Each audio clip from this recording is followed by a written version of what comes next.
Hi there, my name is Adam Josie. What I've got here is a Ford Mondeo. It's on a 2009, it's a December 2009.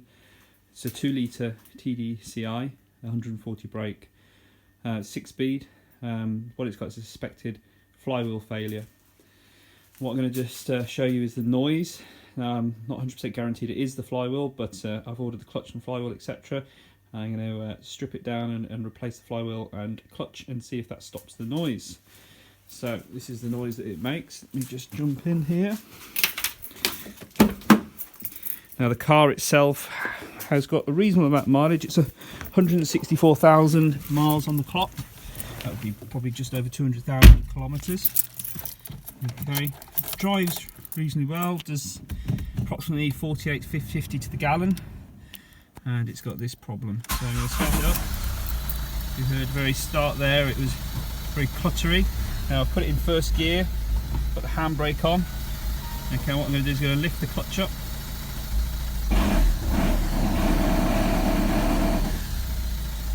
Okay, and again.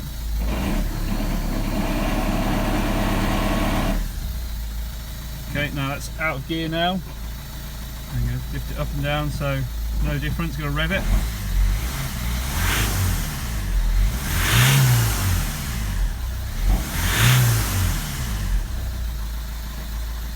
Now every so often you can hear a bit of a clicking. I'll put it in gear, lift the clutch up.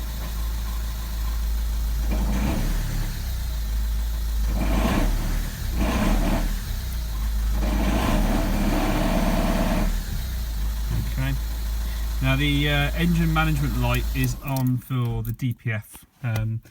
Separate little issue, I've replaced the DPF filter and I've replaced the pipe work, but it now needs the sensor. You can reset it and it will drive for another 1,000 miles, and then all of a sudden underload, the DPF light flags back on again. That's a separate issue, and I might actually fix it whilst the gearbox, everything's out of the way. So that was just a quick video just to show the noise that it makes. I believe it's the flywheel, so I'm going to find out in my next video to see what it is. Okay, cheers guys.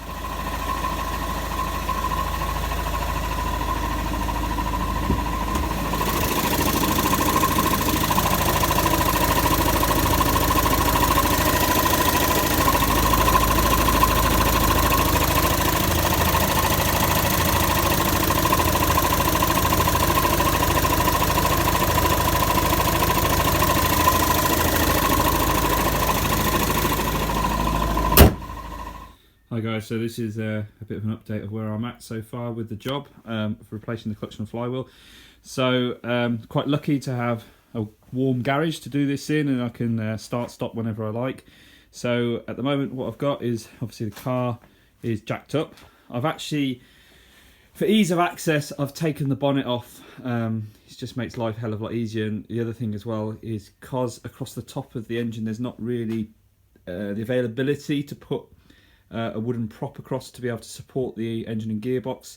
What I'm going to use is the timbers in the roof. Done it many times before with different clutches and cars.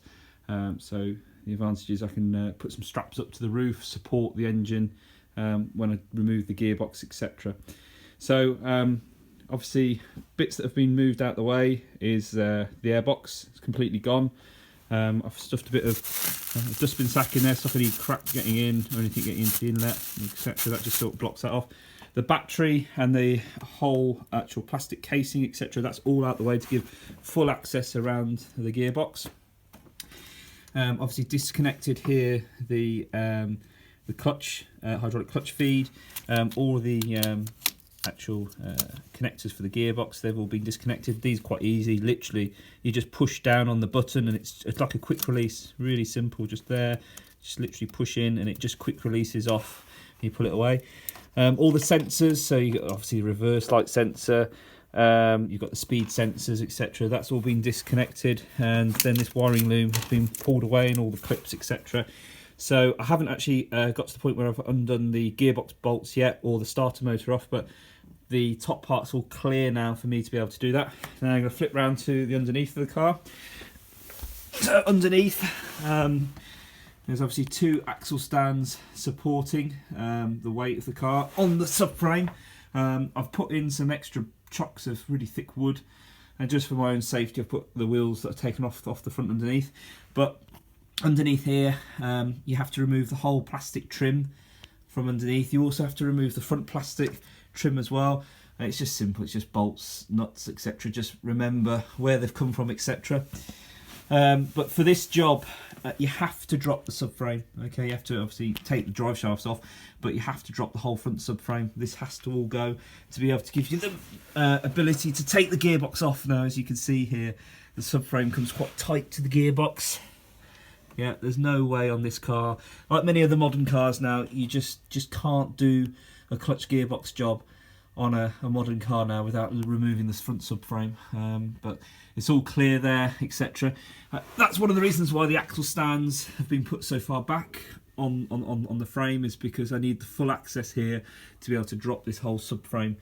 I find the easiest way when I've done subframes before is to use winch straps, just to winch strap it up into position, undo the bolts, and then just gently lower it down. Easy, but you really need two people for this, so I'm going to give a phone call out to someone to come and help me with that. So in my next video, hopefully when I do this one, next one, I'll have the gearbox off and I can show inside there and show hopefully the play in the flywheel, if any, and also the condition of the clutch, etc.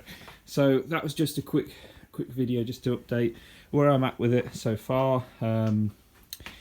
So there you go. Okay guys, cheers. Okay guys, a little further update video to follow on. So basically just going to show you where I'm at again, a little update. So basically, as I mentioned in a previous video, that I've used the roof timbers, so I'm just using that to secure the engine off the front mounting points there. Got a couple of bungees there holding onto the steering rack and also the anti-roll bar. So just to give you insight, so that's what's going to come out underneath. That is the actual subframe of the car, so that's all been pulled out.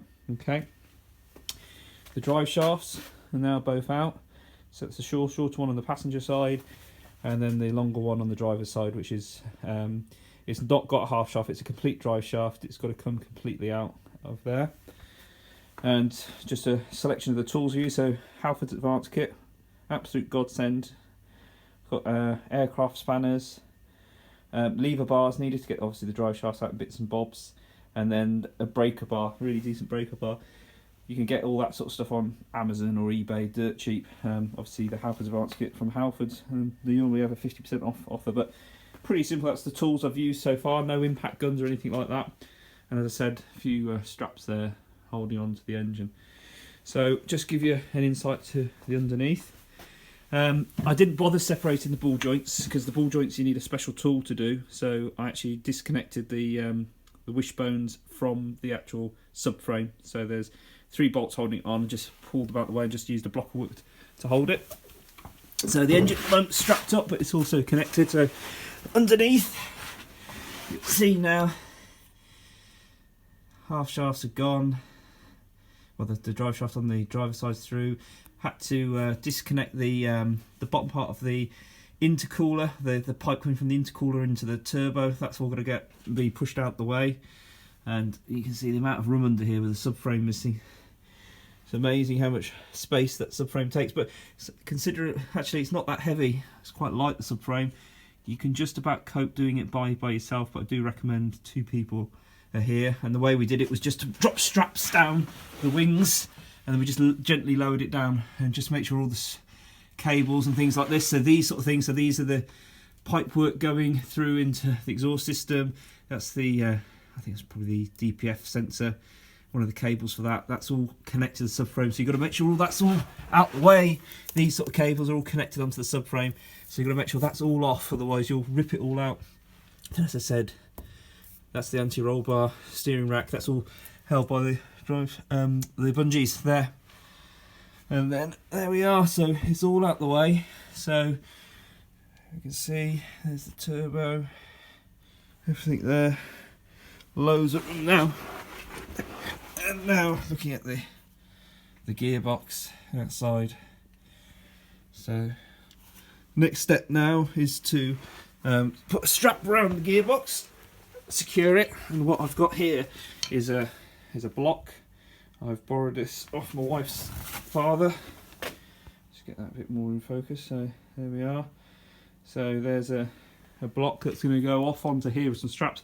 I'm going to link that round, and then literally these up here, so that centre bolt and these ones, once it's all strapped in place, those will get undone. That will loosen off this side of the engine. The engine will be then held securely by these straps. The rear engine mount was obviously connected to the subframe, so that's obviously off. And then I'm going to put a strap around the gearbox, put that onto the block and tackle, and then undo the bolts on the gearbox and then gently remove it. Okay. So I'll put another video up after this one. I may actually just link all these videos together, but that's where I'm at the moment. Okay, cheers. Okay guys, following on from the last video, this is where I'm at now. So the gearbox is out, clutch and flywheel's exposed. So as I mentioned previously, I've got the straps on the top supporting the engine, and then I've got a block and tackle, like a chain, some strong rope. That's what I've used to lower the gearbox down once it was disconnected.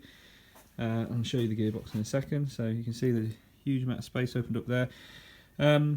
Bolts came out very easily up the gearbox. The only thing really holding the gearbox in place was the dowels, and you sort of had to knock it and bash it, and basically use a pry bar just to pop it open. But let's just go on to the gearbox. So here's the gearbox. As you can see, put a winch strap around it. This is the lifting point that I put. I probably would have had the lifting point slightly further over, probably aimed it for here. So when I put it back on, I'm going to swap this over so that strap goes through and the centre's there, because it was a little bit offset when it came down in that position because of the weight of the gears. So here's the first sign that there's wear in the gearbox as such. Well, not wear in the gearbox, but wear in the clutch, etc. So this here is the slave cylinder. Okay, listen to that. So basically the bearings are starting to go on that, making a bit of noise. But other than that, that's all going to be replaced with a new one. But the gearbox is in reasonably good condition. I'm just going to give it a bit of a clean down. Here we are, here's the replacement one, and you can definitely see the difference. So, no noise at all there. So when this goes back together, the slave cylinder, I'm going to use some Loctite blue sealant. That's going to go just around the back, just to give it a bit of a better seal when it seals onto the gearbox. And then for the flywheel bolts, you can use Loctite or whatever, but this is the one I picked up with Bond Lock. So these are going to go into the flywheel bolts.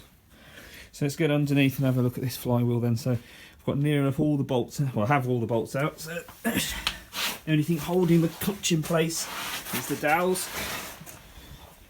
Okay, so there it is. So there's the clutch.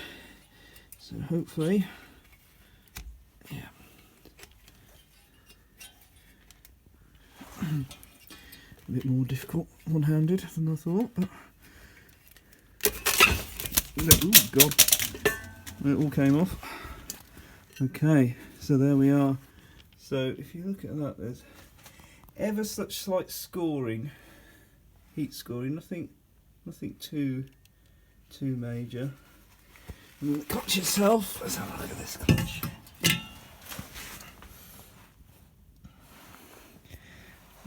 A little bit of heat scoring there. The clutch, yeah, it's pretty much smooth. You can see that there's no. When we look at the new one in a second, you'll see.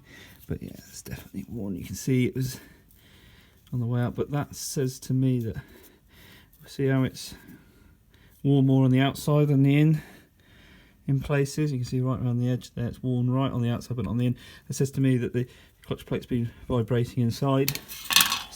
It certainly does give me an indication that the flywheel is on the way out.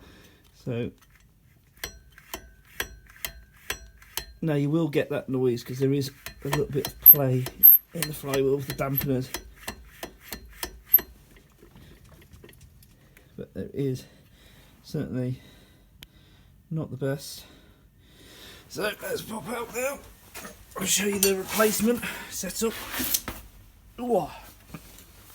And here it is over here. So this is the replacement clutch that's going in, the outer, and then the inner, and you can see straight away how much thicker that is. Take that off. There, all completely smooth. Clutch plate in there. Okay.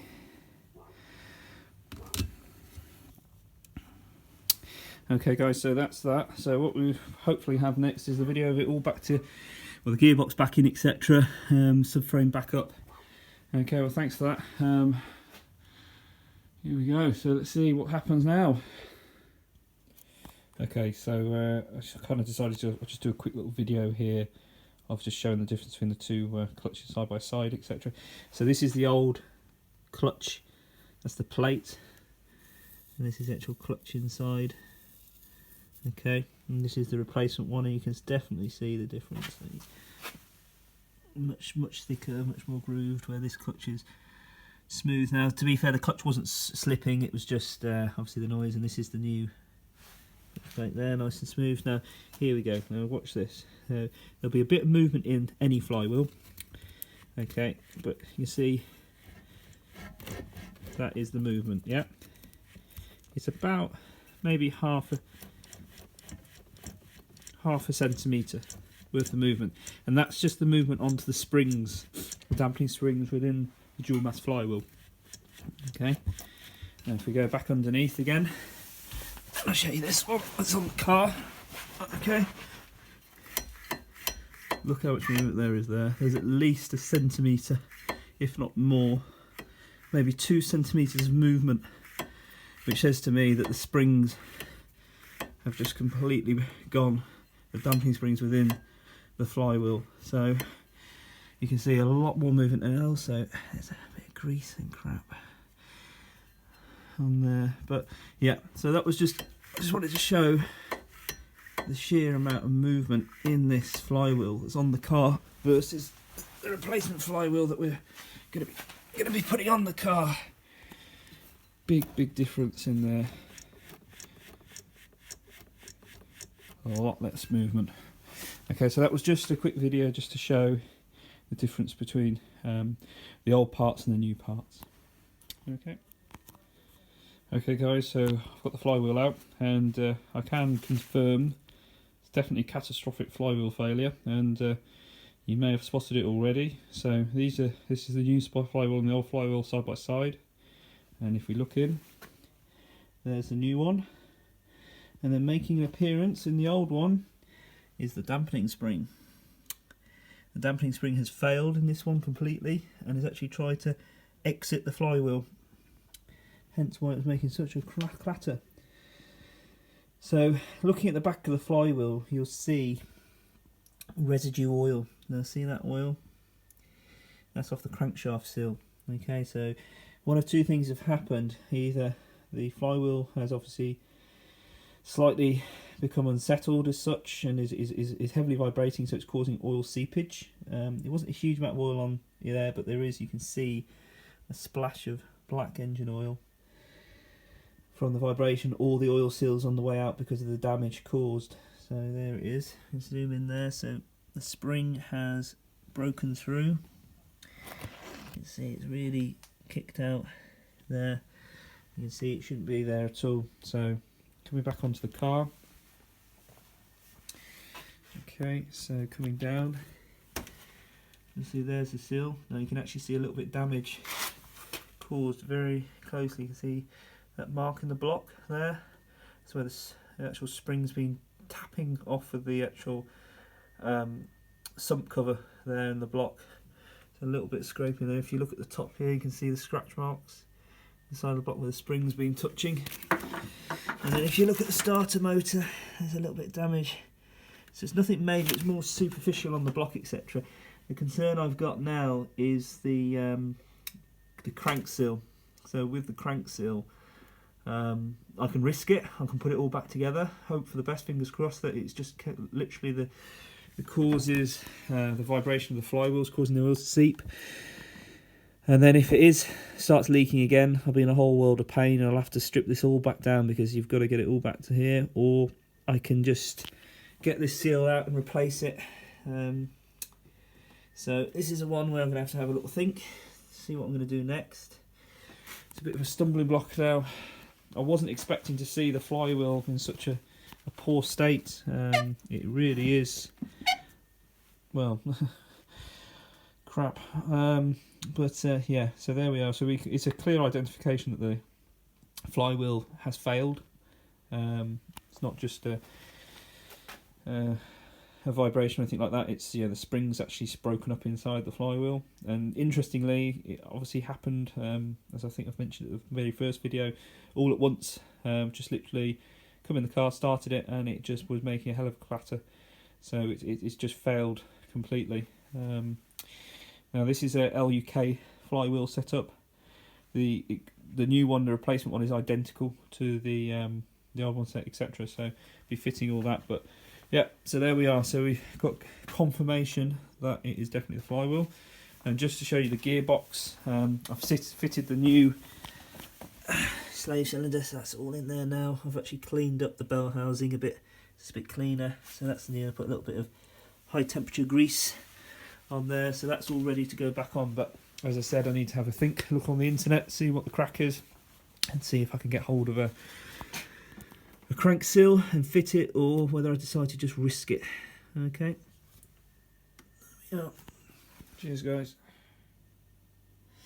Okay, guys, back again. So after looking on the internet, I made a decision that replacing the crank seal was a whole world of pain in itself. There's loads of comments and forum comments, etc., all over the place to say that you can actually end up in a worse situation trying to do the crank seal than just having it have a little bit of a weep.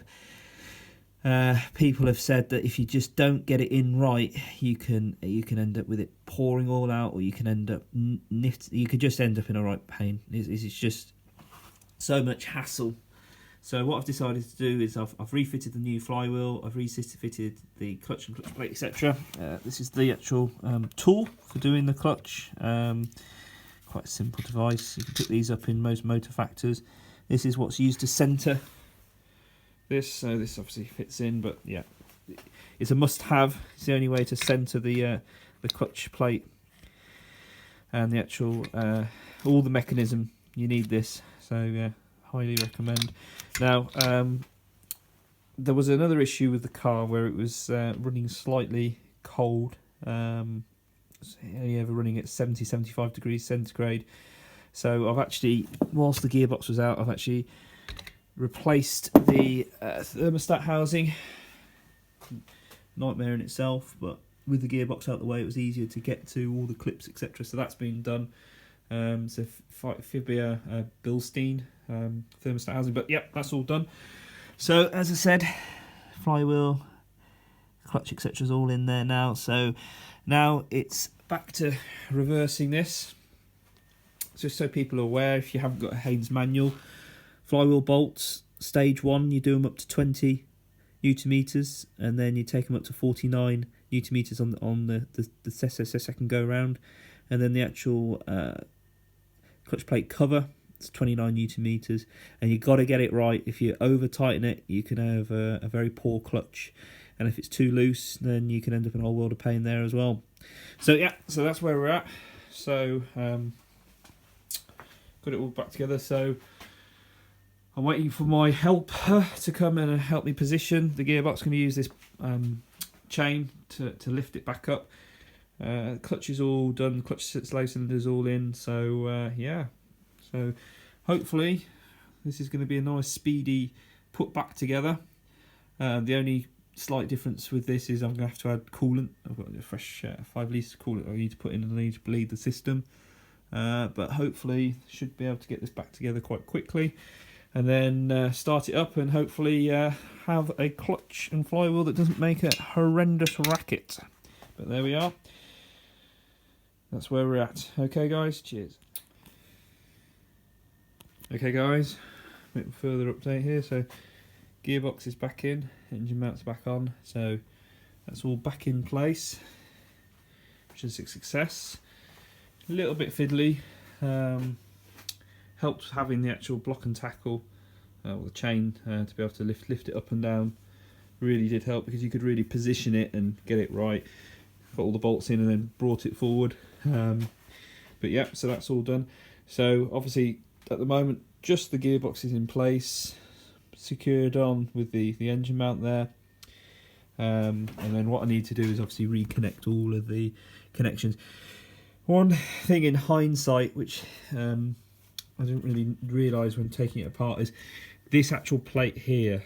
Okay, once it's screwed on, it's the actual gearbox is only secured by this nut really, and it's just the weight of the car pushing down. However, this top cover plate covers up the linings of these holes, so it makes it very difficult to try and line it up. And what I ended up having to do was remove the plate completely, line it up and bolt it down. Once I was happy it was in place, undo the bolts again and re-put the plate back on. Now in hindsight what I would probably have done would have been marked it. Okay, so there's a little bit available here, you can see, so I would have got a black marker pen and just marked a line to see where the linings are, and at the back here as well, just lined it up to make it easier, so that when you were coming back to put it in place, you could just leave it in there and just see it line it up to the lines and then press it down. So yeah, so that's where we're at with that. And again, it was so much easier not having the bonnet in the way. It doesn't take long to disconnect the bonnet. Obviously you've got your washer jets, and then you've got your preheaters for the washer jets that are in the bonnet. But once that's all in place, you've got two of you. The bonnet weighs nothing. It's really, really light. It's really easy to take off. It just gives you that extra bit of room to be able to work on it. So next steps. So next steps is obviously, whilst there's access, I need to reconnect everything at the back underneath. So reconnect the exhaust, reconnect the all the brackets at the back, the bracket onto the exhaust, because the bracket for the exhaust sits on the gearbox.